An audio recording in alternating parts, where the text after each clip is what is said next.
Welcome back to Brownlow Books year-end wrap-up. I wanted to talk, it's probably a short one, about a weird phenomenon that seemed to happen to me repeatedly this year, in which I was enjoying the book until the end, and then the end made me kind of... And one reverse of that. So, you know how I feel about the end of Midnight is the Darkest Hour. Blanket spoiler warning on this video. Maybe? Yeah. Midnight is the Darkest Hour. I was digging the book. I was digging the book until literally the last page. Literally the last page. Where you get your Thelma and Louise of it all. And I was just like... I needed a clearer ending on what happened here. Okay? So, yeah, weird thing that happened for me with that one. But it happened with other books, too. But, like, different ways. So, like, Hotline by Dmitry Nasrallah. I was digging it! I loved the whole book. I loved the book when I finished it. And then I sat there for a minute, and I was just kind of like, oh, that's kind of a bummer. You know, oh, she's got her job. She's been pushed to management. They've got their own place. This is great. Things are going well. But I'm like, if you know about the 80s diet fad kind of thing, meal delivery, like, it's not going to continue to be good for her.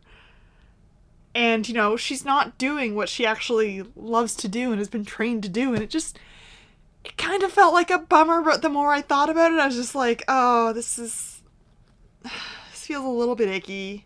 But, like, the rest of the book, I was loving it. Like, I literally to the last page, I was like, oh, I love that. And then I thought about it for a minute and I was like, wait, this is set in the 80s. We're in, like, 2023. I know what happens to this diet industry.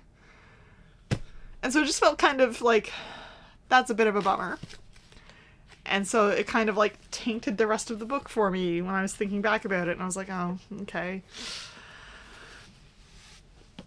This is how it always is, Laurie Frankel. This one hit about 2/3 through the way of the book. I was loving the book. I was honestly loving the book. I was loving the way this family sort of, like, works around this child who clearly isn't in the correct body, you know? And, like, I was loving it. And then we started talking about hormones and hormone replacement therapy.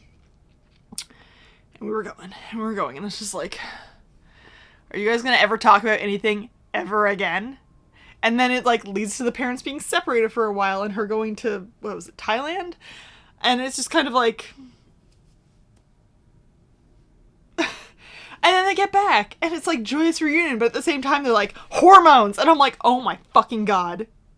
I did not need this much about hormones. And I understand it was, like, the author working through, like, their own kind of things with their child. And it's like, okay, fine. But, like, it just felt like so much, and it just dragged down what I loved about the book to being like, yeah, this book was fine. You know, it's just like, you get towards the end of something, and you're like, this isn't where this should be going. And it just, you know? So yeah, all of the talk repeatedly about hormones. But, like, I guess hormones being the catalyst for her to go to Thailand with her child. And, like, learn about their culture and how they treat trans people. And, like, okay. It kind of, like, made her think a little and, like, came home. But it was just kind of, like... Could you have found a reason to go without going on for, like, 100 pages about hormones? And hormone replacement therapy? It felt kind of odd and not in line with the rest of the book. And so it just kind of, like, bummed me out, and I didn't want to read any more of it. And of course there's the cartographers. I digged the premise. I dug the premise so well. Like, yes, there's maps, and unless you have the right map, you can't find that town. Like, it sounds cool. And, like, this, like, mysterious group, but, like, you revealed the group so early, and, like, the hints for it were laid out a little too clearly too early for me. So by the time we got to the point where it was like, oh my god, we're gonna actually go find the town, and oh my god, your mother might be alive in it, and it was kind of like, I don't want that. I literally don't want that. Like, it started out so strong, and by the end I was just like dying to finish it.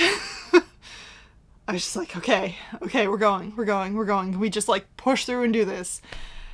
And then like the absolute ending where she like destroys the map while she's the only one in the town, or like writes a new map, and so like no one knows where it is, and then sends out invitations to all these people to like come see the town, and he's just like so thrilled that he got one from like the love of his life, who was just like fucking wrecked everything.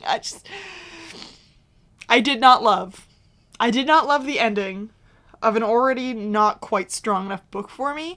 If it had been like, I don't know, if there's specific parts of it that had been like a little stronger, a little clearer of like how things work, I feel like maybe the ending, no, it still wouldn't have been. The ending needed to be stronger. This whole book I wanted something stronger, I think. It was kind of a letdown for me. I read this as digital, so I don't have a copy. But the opposite of having a disappointing ending, I had kind of just like boring, mundane book, and then by the end of it, I was just like, Rosemary's Baby. Ira Levin, Rosemary's Baby, was quite the surprise for me this year. It was a book club pick for someone else. I'm apparently in my horror era, partly because of book club and Canada Reads. But, yeah, I was just kind of like, this book is a little mundane. Like, it's just a woman's pregnancy, and we're going. And then, like, something interesting kind of happened, and we go back into the boring and mundane, and I was just like, I'm just reading. I have to read it. I'm gonna read it, and I'm just keep reading it. And we're getting towards the end, and, like, the tension's building a little bit, and then it's like, oh, the baby's dead, and I'm like, there's no way that baby's dead, right? And then we kind of, like, get those, like, inching kind of thing towards this, like, climactic thing, and, her just being, like, fucking horrified by this baby. And they're like, look at the baby, Rosemary. Look at the baby. That's your baby. Don't you want to take care of him? And I'm just like, Jesus fucking Christ, girl, no. No, you don't. And then she's just like, baby. And I'm like, no! That ending, I was like, okay, I'm glad I read this whole thing, because, like, the mundane everyday of this woman, and then, like, all of a sudden, yeah, I'm gonna raise the devil's baby. Like, fuck, what? So, yes, it had the opposite. It had the opposite for me, where I was just like, okay, we're going. Ah! Yeah, that last couple of pages, I'm just like, the fuck? The fuck, girl? What are you doing? Yes, pleasantly surprised by that.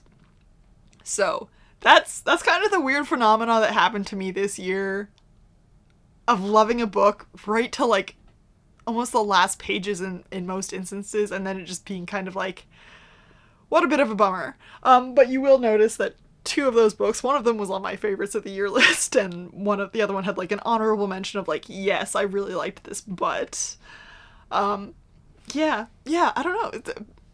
It's been a weird year for me and reading, but, make sure you come back tomorrow. I'm going to do a full year wrap up with, like, stats and everything. That's not true. I have no numbers. I have, like, vibes. Vibes, alright? So yeah, like, subscribe, and make sure you come back tomorrow for that.